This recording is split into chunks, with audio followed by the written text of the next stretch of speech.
So now on with risk management concepts. Quite a few things we're going to talk about in this one. Threats and vulnerabilities, our risk assessment and analysis, the risk assignment and acceptance, countermeasures, the implementation of those countermeasures, the types of controls we're going to have, our control assessment and monitoring and measurement, our asset valuation, reporting, continuous improvement, because we always want to move forward, and then finally wrap it up with some risk frameworks. So there are some risk management concepts that you need to know as a CISSP. They are heavy on you knowing your vocabulary. You're going to be asked a series of questions, paragraph form type questions that you need to be able to pick out keywords. Some of these keywords is what I want to talk about right now, like risk. All right, risk is a function of the likelihood. That's what we need to associate there. Risk and the word likelihood. So it's the function of a likelihood of a given threat source's exercising a potential vulnerability, and then the resulting impact of that adverse event on the organization or on your company. So the risk is the likelihood of somebody doing something to cause you problems, to put it in layman's terms. A threat source, we're going to talk about that here in a second, and a vulnerability is a weakness. So the threat source is the somebody. The vulnerability is the weakness that they're doing something to take advantage of you. Now, likelihood is probability. So the probability that a potential vulnerability or weakness may be exercised within the construct of the associated threat environment inside your organization, in other words. So the likelihood is the probability of a weakness being exploited inside of your company. A threat source, either intent and method targeted at the intentional exploitation of a vulnerability, or it could be a situation or method that may accidentally trigger a vulnerability. So a threat source is what's doing the bad thing, regardless if it's intentional or not. Sometimes we have accidental things, for lack of a technical term, go on inside of our organization. Somebody fat fingers something when they're typing in a password, so that could create an incident if they've forgotten their password now because they typed it in wrong. That's accidental, right? What if somebody accidentally knocks something over on a computer and liquid gets down in there? Again, that's a threat source. The risk of something happening was the computer sitting on the floor by the water cooler. That's accidental. Could be a hacker has gotten into your system, or there's a disgruntled employee and we have an insider threat. Those are all threat sources. Some of them intentional, some of them unintentional. So a threat is the potential for a threat source, that person, to exercise a specific vulnerability. And again, a vulnerability is a weakness. And we're going to say that, talk about that here in just a second. But we keep talking about these and all these other concepts. So it's important that you know what a vulnerability is. So what is a vulnerability? A flaw or a weakness in a system's security procedures, the design, the implementation, or the internal controls. So associate vulnerability and weakness is what we need to, keyword associations there. Now, again, these vulnerabilities could be taken advantage of, right? Could be exercised accidentally or intentionally and result in a security breach. I haven't talked about that one yet. Or a violation of our security policy. So the threat source takes advantage of our weaknesses, which is a vulnerability. Now, we could have impact when that happens. That's the magnitude of harm that could be caused by a threat's exercise of a vulnerability. So the threat takes advantage of a weakness, your vulnerabilities, and that has an impact on your organization. Now, what are they going after, though? You know, we have a threat source coming in. They're going after your assets more than likely. Anything of value that's owned by the organization. And we've talked about assets. We talked about that being the physical equipment, our computers, servers, laptops, firewalls, switches. We also talked about assets being data or personnel. So assets include both tangible items like information systems, data centers, servers, laptops, physical property, your filing cabinets, office equipment, your chairs, things like that, and intangible objects or assets like intellectual property, your data, what you've come up with, and stuff like that. Now, we could put in place a safeguard so we know there's a risk, the likelihood of something happening, because we looked at our vulnerabilities, the weaknesses that we have in our organization. And in our risk assessment, we're going to look and see what the vulnerabilities are and what threats could take advantage of those vulnerabilities, what the risk is, because we need to know the impact of the threats that are taking advantage of that vulnerability, because they are going after our assets. So we need to put safeguards in place to hopefully countermeasure this, to stop them from coming in. So a safeguard is anything that removes or reduces a vulnerability or protects against one or more of a specific threat that we've identified. Now, this could be installing a software patch, making a configuration change on a router or a firewall or a system, hiring security guards so they can protect the physical perimeter, altering the infrastructure. Kind of goes along with configuration changes, but we could alter the infrastructure a little bit, maybe change vendors, have some diversity in there. Modifying the processes of how things are done inside the organization internally. Improving our security policy. Something has happened. We know there's a weakness here, so we can go back and tweak our security policy now. Training personnel to be more effective or train them more effectively could be a safeguard. So now they know what to look for. They know how to recognize social engineering or phishing attempts or tailgating. We could electrify a perimeter fence. That's a safeguard, right? Definitely keep me off of that from climbing that fence. We could install lights. Right? All of these things are examples of safeguards, things that we're putting in place to reduce our vulnerabilities. Could be any action or product that reduces risk through the elimination or lessening of a threat or vulnerability anywhere within an organization. So it is important to remember that a safeguard or security control, right? I've mentioned control a couple times, but a control is a safeguard. Something we put in place to minimize those threats. Now, it doesn't always involve the purchase of a new product. All right, it doesn't mean, well, we have these threats, we have these vulnerabilities, let's go get the latest and greatest network device like a firewall and stick it in place there to stop everything. It doesn't always need to be like that. We could reconfigure existing elements, existing infrastructure inside of our organization, or remove elements from the infrastructure that may be causing vulnerabilities in the first place. Maybe we have old equipment. Maybe we have older servers. Maybe we have older software running on those servers, and the vendor is no longer supplying updates or patches to that particular application or software that you have for your organization. You may have to get rid of it completely. It may be an older operating system that's no longer supported. So we're going to have to upgrade or make changes to the existing elements, the existing infrastructure that we have. Those are all examples of safeguards, countermeasures, or controls that we can put in place. Now, what about an attack? Is an attack and a breach the same thing? Kind of, but kind of not. An attack is the exploitation of a vulnerability by a threat.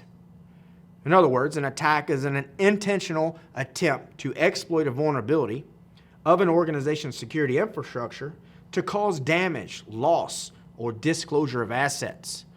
Disclosure of assets meaning the data that we may have. An attack can also be viewed as any violation or failure to adhere to the organization's security policy. We have policies in place. If they don't adhere to it, it could be considered an attack. So an attack is somebody or something, the threat is taking advantage of a vulnerability, that weakness that we have. But what about a breach?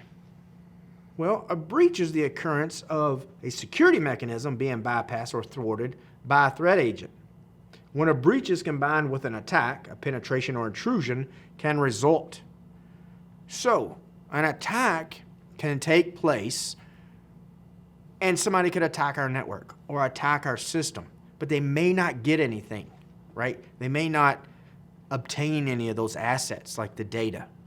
A breach, however, is an attack where they've gotten in, penetrated controls that we have in place already, and maybe accessed some of that data. So a penetration is the condition in which a threat agent has gained access to the organization's infrastructure through the circumvention of security controls and able to directly imperil assets, meaning they can get to the data. So if they can get in as an attack, if they can attack our system and they can get to the system, but then penetrate the system to get to the underlying data, our assets, then that's the problem that we really should have, or we're really going to have, is now we have a breach or a security breach, which is the taking of information. We're attacked daily, all right? You may be under attack, your network may be under attack all the time. As a consultant, I see this quite a bit. There's attacks throughout networks. That doesn't mean there's a breach necessarily, but somebody may be doing, say, a port scan or a ping sweep. That is a type of an attack, right? They're looking to see what's out there. They're looking for vulnerabilities, because if they find a vulnerability, they may have an exploit for that vulnerability, so they can take advantage of that. And who's this they I'm talking about? Those are the threats, right? So the threats are looking to see what's out there, and they may attack you. If they are successful in penetrating in, that's a breach. Some other concepts that we need to be familiar with is MTBF, mean time between failures. So something may happen. We may have a failure. But what is mean time between failures? Well, that's the measure of the anticipated incident of failure for a system or component. This defines reliability for us. So another one we need to be familiar with, mean time to failure, MTTF. Now this is the average time to failure for non-repairable systems. And then we have mean time to restore, MTTR. This is the measurement of how long it takes to repair a system or component once the failure occurs. So usually you'll see that one in like an SLA. It says, well, if we go down, the MTTR is 10 minutes. Saying, well, we're going to be down, we say we're going to take 10 minutes to get the component failures back online. Recovery time objectives, RTO. The maximum downtime considered acceptable for a process or service. So you may ask in an SLA, what is the RTO? What is your RTO? I'm the service provider. You're my customer. What is your RTO? The maximum downtime considered acceptable. Say, well, you cannot be down for more than an hour. Okay, so that it means hour is my drop deadline, right? If I go over an hour, something catastrophic may happen to your business, which in turn may be catastrophic to our business relationship. Recovery point objective, RPO, defines the point to which a crashed or failed system needs to be restored. So it crashed. What is the recovery point objective? When do we go back before the crash to get that data, right? So that's talking about when we do our backups. When do we go back in time, if you will, to our data to find our recovery point objective? Now, we've mentioned threat sources quite a bit, or I've mentioned them, I guess. And we said those are the things that are doing the bad stuff. And it could be unintentional as well. I can't say it's all bad, but we need to define what some of these threat sources are. We can have human threat sources. We hear about these all the time, the data breaches. This could be a malicious insider or malicious outsider. Could be a terrorist, a spy, political or competitive operative. Loss of key personnel, errors made by human intervention. Again, that's unintentional. Could be cultural issues as well. So we could have lots of different human threat sources, or lots of types of human threat sources, I should say, right? So that is a human doing the something, taking advantage of our vulnerability. We could have natural threat sources. We hear about these all the time as well. Floods, fires, tornadoes, hurricanes, snowstorms, earthquakes, all of the above. I think we probably had every one of these in the last month here, somewhere in the United States. Technical threat sources, hardware failures, software failures, malicious code, unauthorized use, using the emerging services like wireless and new technologies that may not have been tested within our infrastructure. They introduce vulnerabilities as well. So they could be a technical threat because you can take advantage of those vulnerabilities. We could use wireless. If you don't have your wireless secured down enough, I could use your wireless as a threat source to attack your network. Physical threat sources, closed circuit TV failure due to faulty components, old wires, older components throughout the system, perimeter defense failures. We could have environmental threat sources, hazardous waste, biological agents, utility failures, operational threat sources, a process that affects confidentiality, integrity, and availability.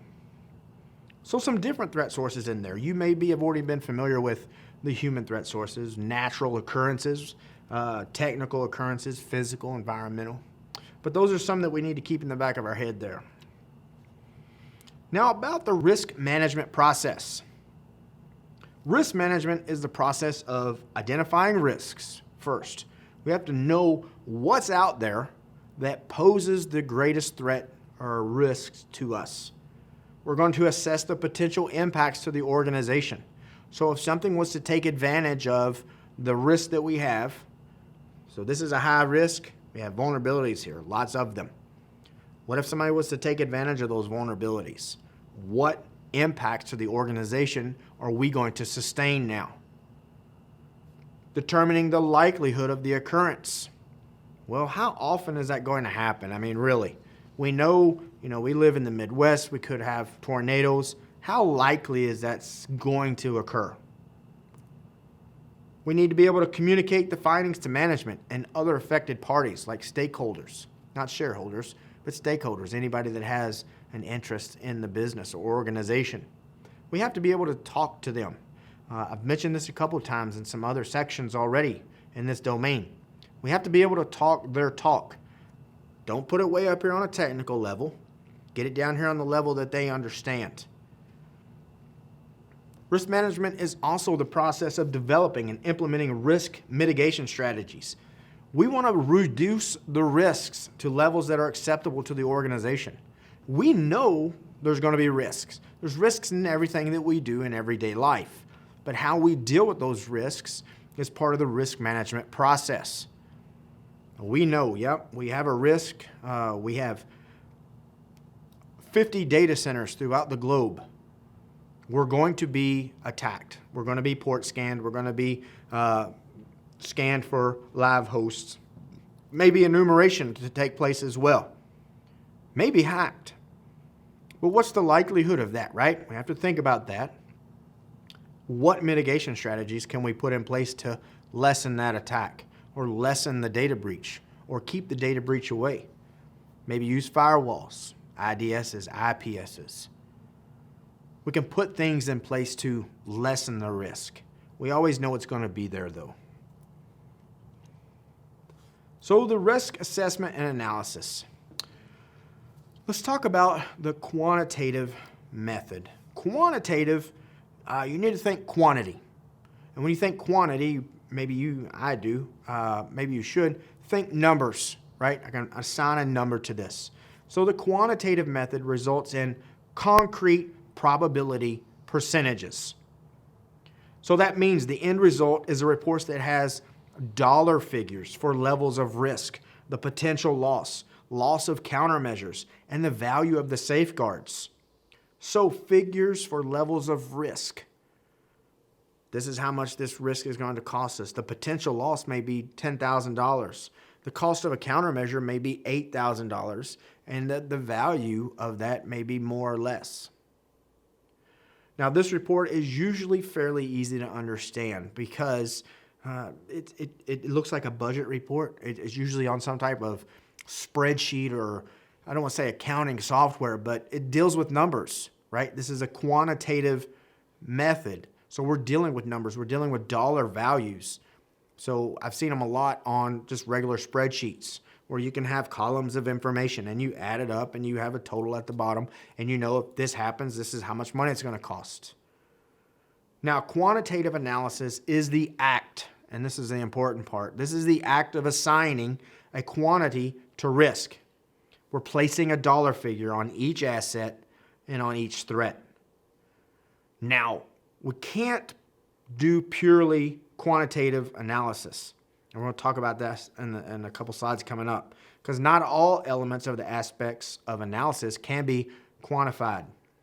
Some are qualitative, subjective, or intangible. So things we can't necessarily put a dollar figure on, like the value of human life, for example. How much is that worth? That's intangible, right? Still an asset, still something that we have to put into our risk analysis because we know personnel are our number one asset. So what about the data? Can we put a dollar figure on data and say, well, that data on that hard drive is worth something? That may be a qualitative as well. We're going to talk about that one. First, let's talk about the exposure factor, because there are some formulas that we need to know. Now, the exposure factor is the EF, and this represents the percentage of loss that an organization would experience if a specific asset were violated by a realized risk or a particular risk. So the exposure factor is the percentage of loss. How often, I guess, is what could happen. Now, the EF can also be called loss potential.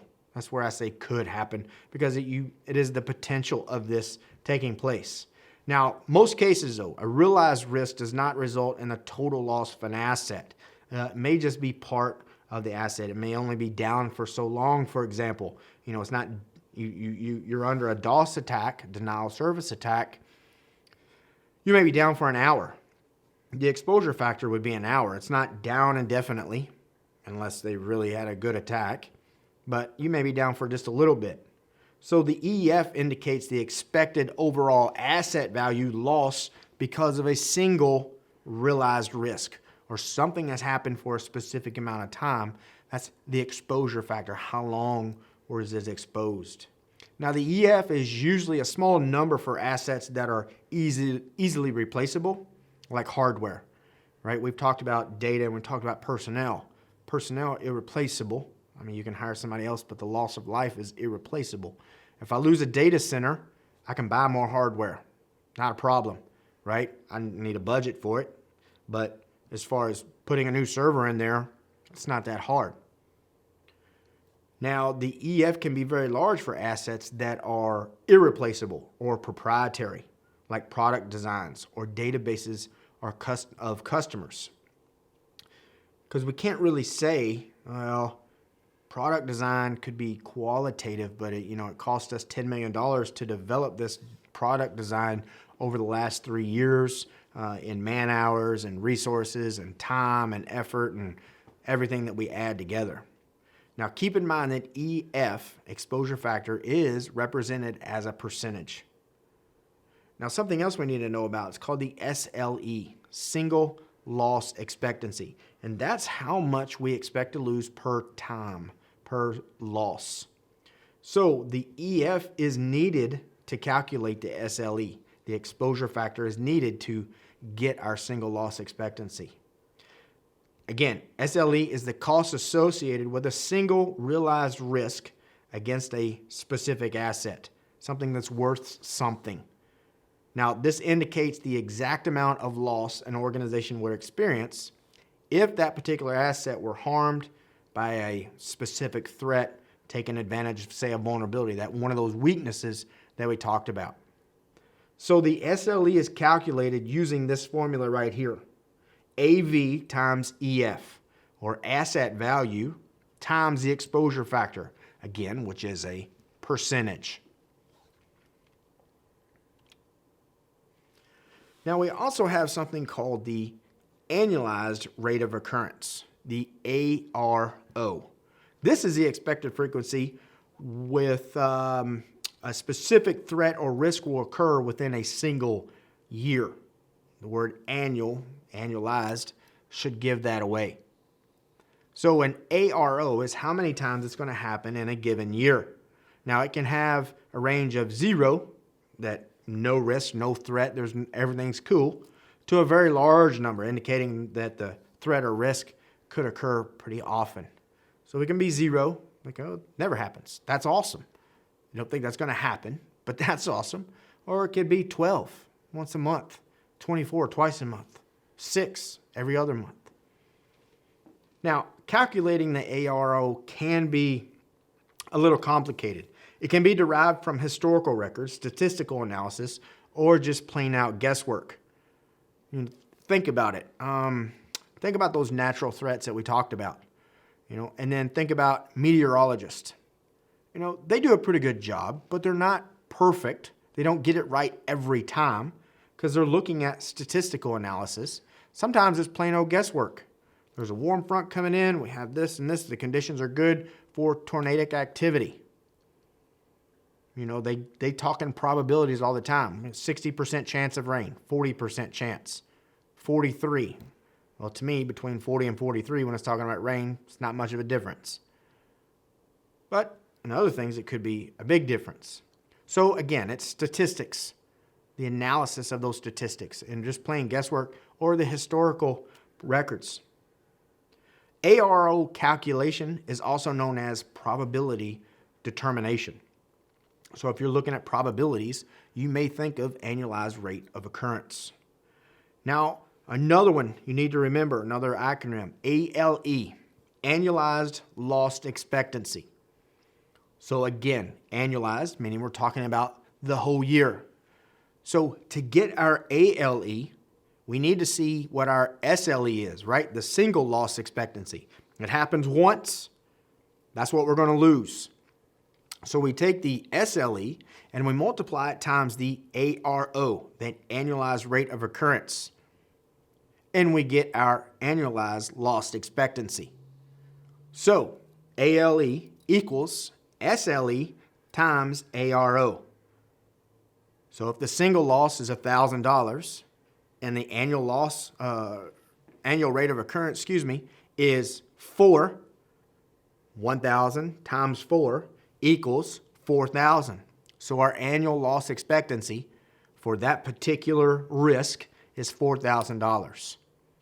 And that's going to be important because we want to minimize risk, right? We talked about that. We want to try to lessen the risk as much as possible. Well, if we know we're going to lose $4,000, what can we put in place to help lessen that? Is there a way we can bring that in and say, well, the annual rate of occurrence now is only 2.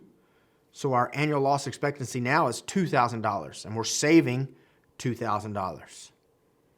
But at the same time, how much did that control cost?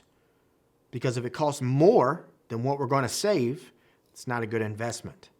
So those are things that we have to keep in mind. That's why we need to know the exposure factor and percentages to get our single loss expectancy. Take that single loss expectancy, multiply that times however many times it's going to happen a year, the annualized rate of occurrence, the ARO, and that's how we're going to get our ALE, annualized loss expectancy. Now, those were all quantitative analysis. Well, earlier we said we can't just do quantitative analysis. We have to do qualitative too, thinking about quality, I guess, if you will. So a qualitative risk analysis is more scenario-based than calculator-based, right? We can't really assign a number, say this is going to happen this many times, and say, okay, this is how much money it's going to cost us a year. So rather than assigning exact dollar figures to possible losses, you rank the threats. You put them on a scale and you rank them and think about the risks, the costs, and the effects. And for each organization, it's going to be different because what you see as a high risk, I may not. And what you see as a high asset or a critical asset, I may not. So this could change, but for the most part, you're going to rank them. Instead of saying, well, that's worth 1,000, that's worth 2,000, that's worth 10,000, that's quantitative. I'm assigning dollar values. This is qualitative. I say, well, that's pretty important. That's not as important. That's very important. So we can rank those. Now, since purely quantitative risk assessment's not possible, like we said, it's not advisable anyway, balancing the results of quantitative analysis is going to be essential using qualitative analysis. So when we take quantitative and we put it with a qualitative analysis until the final assessment of an organization, that's known as a hybrid assessment or hybrid analysis because we're mixing two different ones together. Think of our hybrid cars, battery powered, gas powered. Best of both worlds, they say, right? Qualitative, quantitative, best of both worlds. We're bringing them together to get this hybrid analysis. Now, the process of performing a good qualitative risk analysis involves good judgment, intuition, and most of all, in my opinion, is experience. If you've been with the corporation for a long time or the organization, you're going to have the experience. You're going to have that intuition of, because you're thinking about trends, statistical analysis, guesswork perhaps, of what could happen, what may happen, what you think that's worth. Intuition means a lot when it comes to businesses, especially when you have a good, healthy experience of dealing with that organization or that particular business process.